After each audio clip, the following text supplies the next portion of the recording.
اللہ وبرکاتہ. درود پاک پڑھنے اللہم صلی علی سیدنا و مولانا محمد طب القلوب و دوائها وعافیة الابدان و شفائها و نور الابصار و ضیائها وعلى آلہ وصحبہ وبارک وسلم. صلاۃ و سلام علیک یا رسول اللہ صلی اللہ علیہ وسلم. گزشتہ درس میں جنت کے تعلق سے اور اس کی نعمتیں آپ حضرات نے سماعت فرمائیں اور اس تعلق سے عقیدہ کیا رکھنا چاہیے وہ بھی بیان ہو چکا. اب آج دوزخ کے تعلق سے اس کے احوال اور کوائف بیان ہوں گے. دوزخ یہ ایک مکان ہے کہ اس قہار و جبار کے جلال و قہر کا مظہر ہے. اللہ رب العزت کی شان جہاں اس کی صفت رحمان و رحیم ہے، ستار اور غفار ہے، اسی طرح اس کی ایک صفت قہار و جبار ہے. تو جہنم اس کے صفت قہار و جبار کے جلال و قہر کا مظہر ہے. جس طرح اس کی رحمت و نعمت کی انتہا نہیں کہ انسانی خیالات و تصورات جہاں تک پہنچیں وہ ایک شمع ہے، ایک ٹکڑا ہے، قلیل مقدار ہے. ہم جو سوچتے ہیں یہ بہت کم ہماری سوچ کی حد جہاں پہنچتی ہے اس کے انعامات اور رحم و کرم کے حصے کا ایک چھوٹا سا ٹکڑا ہے. یہ اس کی بے شمار نعمتوں میں سے ایک چھوٹا سا. اسی طرح اس کے غضب و قہر کی کوئی حد نہیں کہ ہر وہ تکلیف و اذیت کی ادراک کی جائے، یعنی احساس کی جائے، جھیلی جائے. ایک ادنا حصہ ہے اس کے بے انتہا عذاب کا. قرآن مجید اور احادیث میں جو اس کی سختیاں مذکور ہیں ان میں سے کچھ اجمالاً جو ہے یہاں پر بیان کی جاتی ہیں کہ مسلمان دیکھیں اور اس سے پناہ مانگیں اور ان اعمال سے بچیں جن کی جزا جہنم ہے. حدیث پاک میں ہے کہ جو بندہ جہنم سے پناہ مانگتا ہے جہنم کہتا ہے اے رب یہ مجھ سے پناہ مانگتا ہے، تو اس کو پناہ دے. مستجار عبد من النار 7 مرات فی یوم الا قالت النار یا رب ان عبدک فلان فلانا قد استجارک منی فاجرہ.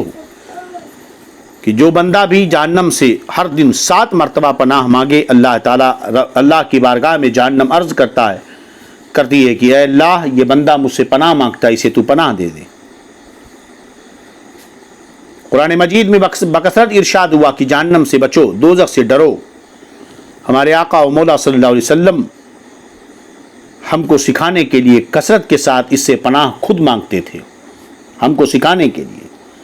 کیا قرآن پاک میں رب نے نہیں فرمایا سورہ بقرہ میں فاتقوا النار التی وقودها الناس والحجارہ اعدت للکافرین؟ تو بچو اس جہنم کی آگ سے جس کا ایندھن انسان اور پتھر ہیں جو کافروں کے لیے تیار کی گئی ہے. سورہ تحریم میں اللہ نے یہ نہیں فرمایا یا ایھا الذین آمنوا قوا انفسکم واہلیکم نارا وقودها الناس والحجارہ؟ اے ایمان والو اپنے آپ کو اور اپنے اہل و عیال کو جہنم کی آگ سے بچاؤ جس کا ایندھن انسان اور پتھر ہے. جہنم کے شرارے اونچے اونچے محلوں کے برابر اڑیں گے. شرارے چنگاریاں جس کو کہتے ہیں، سوچو چنگاریوں کا یہ حال ہوگا کہ اونچے اونچے محلوں کے برابر اڑیں گے. گویا زرد اونٹوں کی قطار کہ پہم آتے رہیں. آدمی اور پتھر اس کا ایندھن ہے، لکڑیاں نہیں ہیں دنیا کی. یہ جو دنیاوی آگ ہے اس آگ کے 70 جزوں میں سے ایک جز ہے. جہنم کی آگ کے 70 حصے کیے جائیں اس کی تپش کے تو ایک جز ہے دنیا کی آگ. جس کو سب سے کم درجے کا عذاب ہوگا اسے آگ کی جوتیاں پہنائی جائیں گی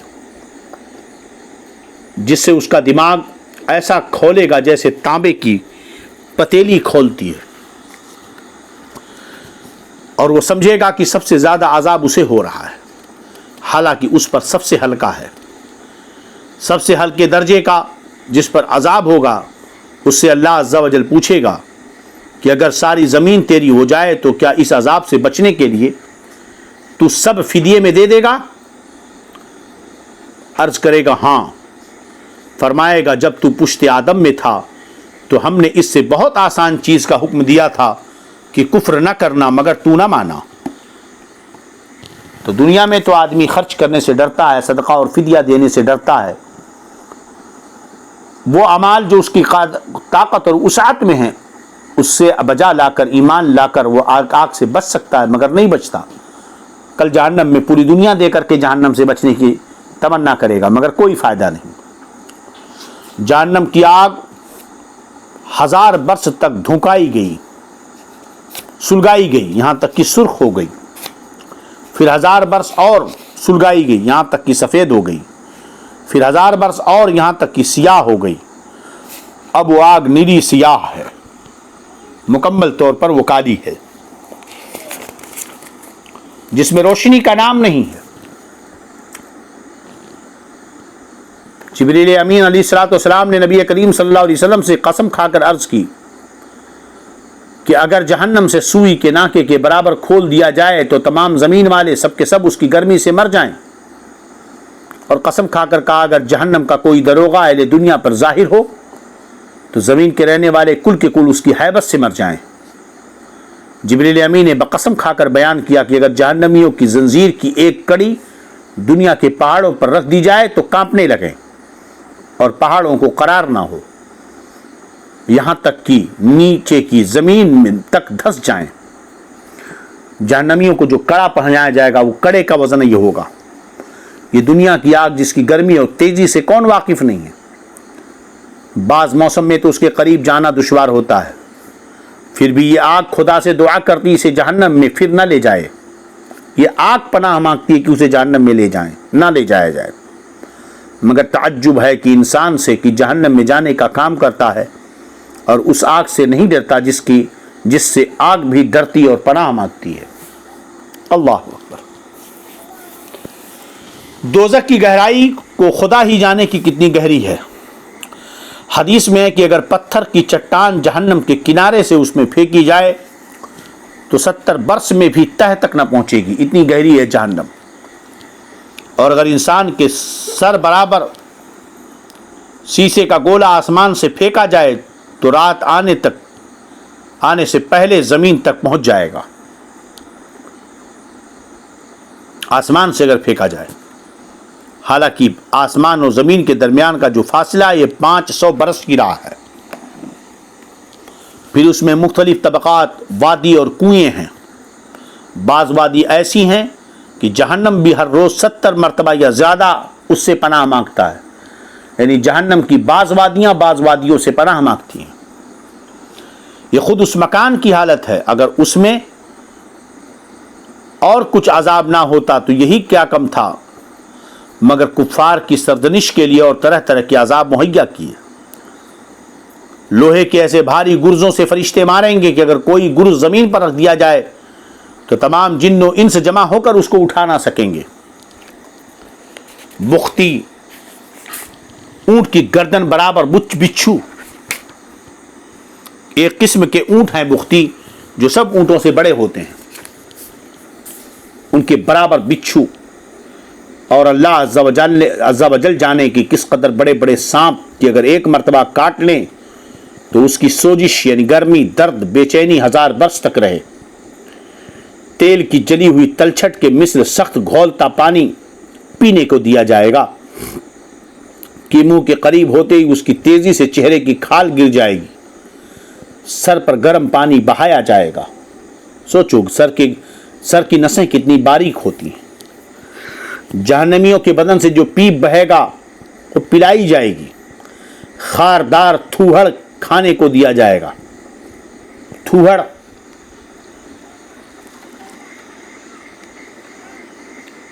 یہ ایک قسم کا کانٹے دار زہریلا درخت ہے جس سے دودھ نکلتا ہے، کھانے کو دیا جائے گا. وہ ایسا ہوگا کہ اگر اس کا ایک قطرہ دنیا میں آ جائے تو اس کی سوزش اور بدبو تمام اہل دنیا کی معیشت برباد کر دے. اور وہ گلے میں جا کر پھندا ڈالے گا.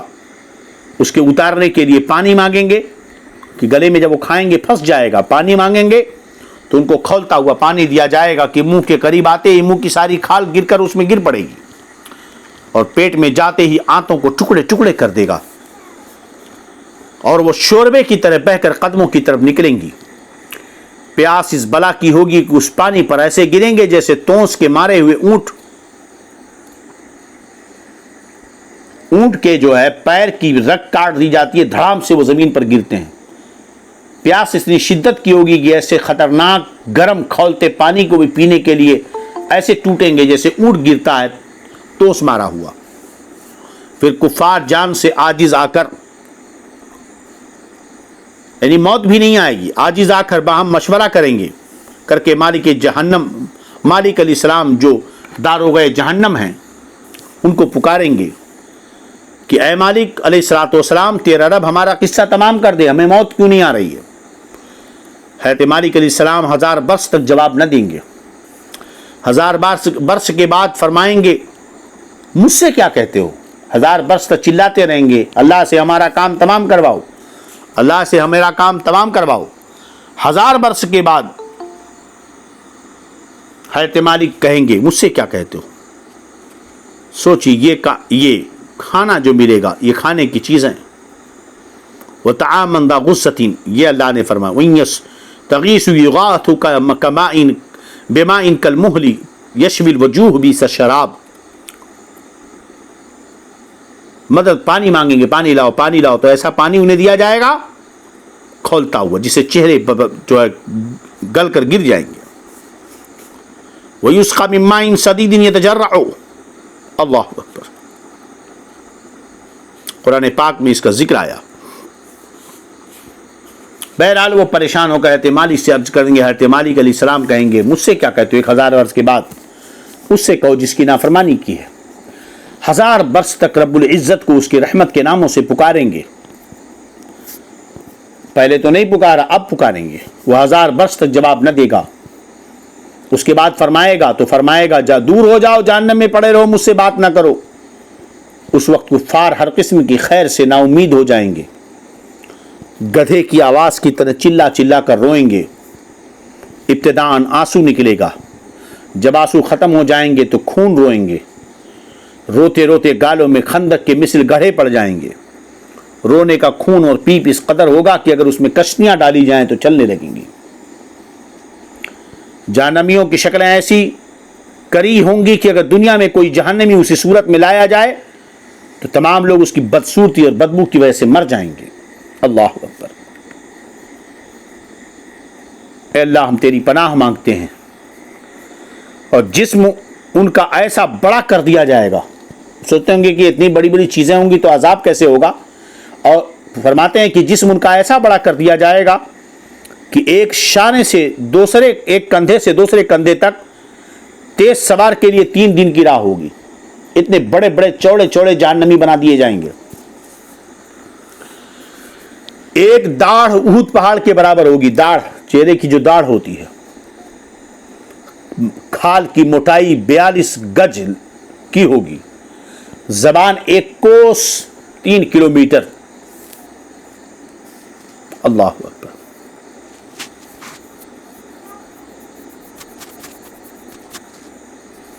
زبان 1 کوس 2 کوس تک منہ سے باہر گھسیٹتی ہوگی.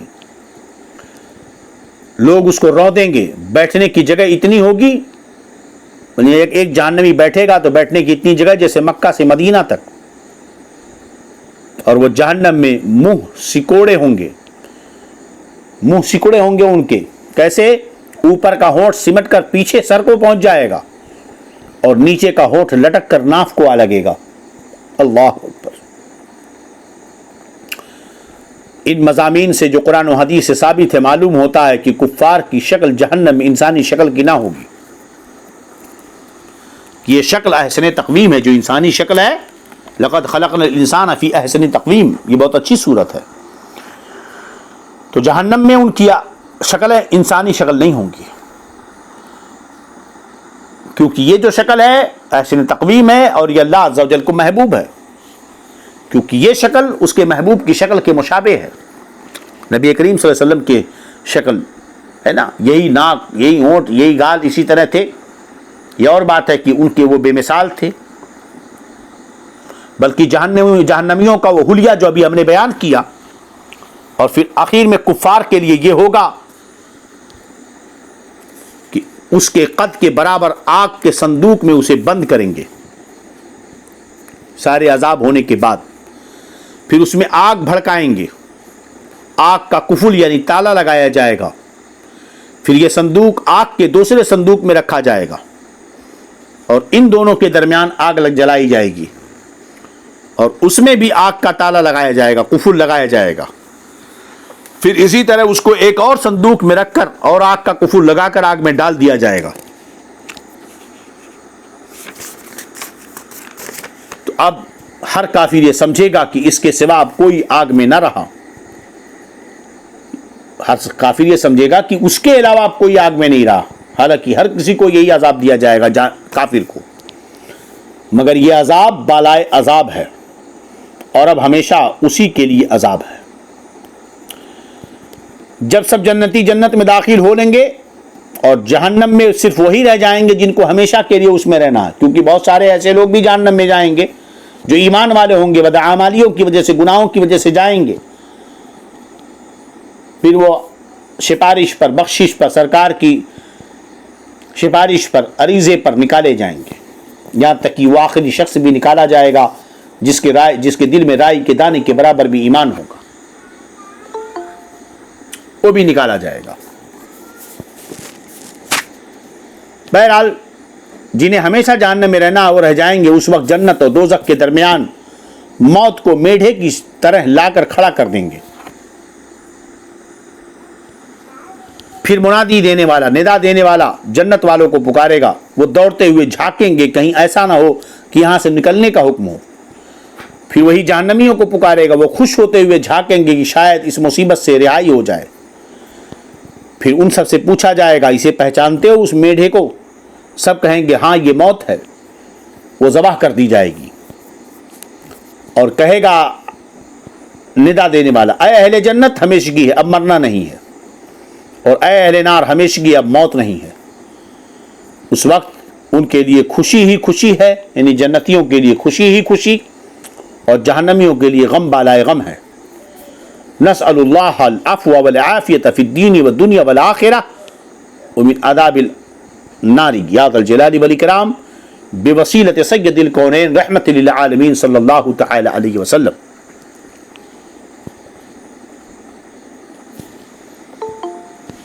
یہ تو مختصر طور پر ہم نے تذکرہ جہنم کا کر دیا، ورنہ اس کی ہولناکیوں کو بیان کیا جائے تو بڑی سخت ہوں گی. اللہ تعالیٰ اس کے عذاب سے ہمیں بچائے، اس کی رحمت کے ہمیشہ طلبگار رہیں. اللہ رب العزت ہماری حفاظت فرمائے. اب جب اگلے درس میں ہماری اور آپ کی ملاقات ہوگی تو اب یہ درس بڑا علمی، ضروری اور اہم ہوگا، یعنی ایمان و کفر کا بیان. اس لیے جو ہم پر فرض ہے، جس کا جاننا اور سیکھنا فرض و واجب ہے، اس لیے پوری تیاری کے ساتھ خود اور اپنے اہل خانہ کو، دوست و احباب کو اس کی طرف متوجہ کریں. اور انشاءاللہ اگلے درس میں ایمان و کفر پر اور وہ ایسی علامتیں، ایسی چیزیں کہ کیا کرنے سے آدمی کافر ہو جائے گا، کیا بولنے سے کافر ہو جائے گا، کب کب حکم کفر ہوگا، کیا کرنا چاہیے کیا نہیں کرنا چاہیے، کون سے جملے سے آدمی کافر ہوگا، یہ ساری چیزوں کا ذکر آگے آئے گا اگلے درس میں انشاءاللہ. پھر ملاقات ہوگی. اللہ رب العزت سب کو سلامت رکھے اور ہم سب کے گناہوں کو مولا تیری بارگاہ میں توبہ کرتے ہیں. اللہ ہمارے گناہ کو معاف فرما، ہماری خطاؤں کو معاف فرما دے. اللہ ہم تیرے گنہگار، آسی و پاپی، ناکارے بندے ہیں، سر سے پیر تک گناہوں سے میں ڈوبے ہیں. مولا تو نہیں بخشے گا تو کون ہے ہمیں بخشنے والا؟ تیری رحمت کے طلبگار ہیں، آسی ناکارے سیاکار ہیں، مگر تیری رحمت کے طلبگار ہیں. تو رب العالمین ہے، تیرا محبوب رحمت للعالمین ہے. تو کریم رحیم ہے، تیری شان کریمی غفوری ستاری کا واسطہ مولا ہماری مغفرت فرما، ہمارے عیبوں کی پردہ پوشی فرما دے، ہمیں ہماری دنیا اور آخرت سنوار دے، ہمیں عبادت کی کا ذوق و شوق عطا فرما، نماز پنجگانہ صحیح جماعت کے ساتھ ادا کرنے کی توفیق عطا فرما، قرآن مقدس کی تلاوت کی سعادتیں مولا دے دے، نیکیاں کرنے کی توفیق عطا فرما، اپنا خوف اپنی خشیت ہمارے دلوں میں پیدا فرما، اپنی اطاعت اپنے محبوب کی اطاعت و محبت ہمیں عطا فرما.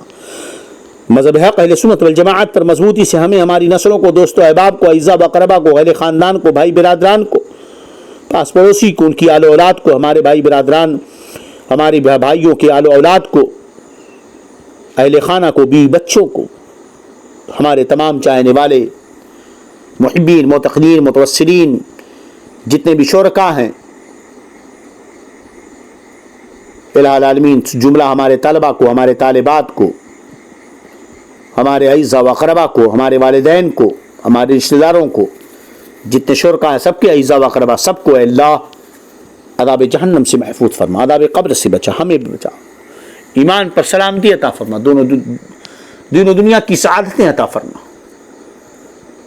اے اللہ ہمارا کوئی عمل ایسا نہیں ہے جو ہمیں جنت میں لے جا سکے، جہنم سے بچا لے، ہمیں عبادتوں کا سلیقہ نہیں، تیری نعمتوں کے شکر ادا کرنے کا ڈھنگ نہیں، ہم تو بڑے ہی ناکارے بیکار زمین پر بوجھ ہے مولا، مگر تو نے پیدا کیا مولا، تو کریم ہے، بے شمار نعمت ہے تو نے عطا فرمائی ہے۔ اے اللہ تیرے خزانے غیب میں کوئی کمی نہیں، تیری عطا کا خزانہ بڑا وسیع ہے، جب سے دنیا قائم ہوئی تب سے لے کر کہ صبح قیامت تک تو بانٹتا رہا، مگر کچھ کمی نہ ہوئی ہے، نہ ہوگی، نہ ہونے والی ہے۔ سمندر سے جس طرح پرندہ اپنے چوچ سے پانی لیتا ہے، چھوٹا سا سمندر کو کوئی فرق نہیں پڑتا، تیری رحمت ہے تو اس سے بڑھ کر کے ہیں۔ ہم گنہگاروں کو بخش دے مولا، کرم فرما دے، آمین بجاہ سید المرسلین۔ استغفر اللہ استغفر اللہ استغفر اللہ رب من کل ذنب واتوب الیہ، اشہد ان لا الہ الا اللہ اشہد ان محمدا عبدہ ورسولہ۔ السلام علیکم ورحمۃ اللہ تعالی وبرکاتہ۔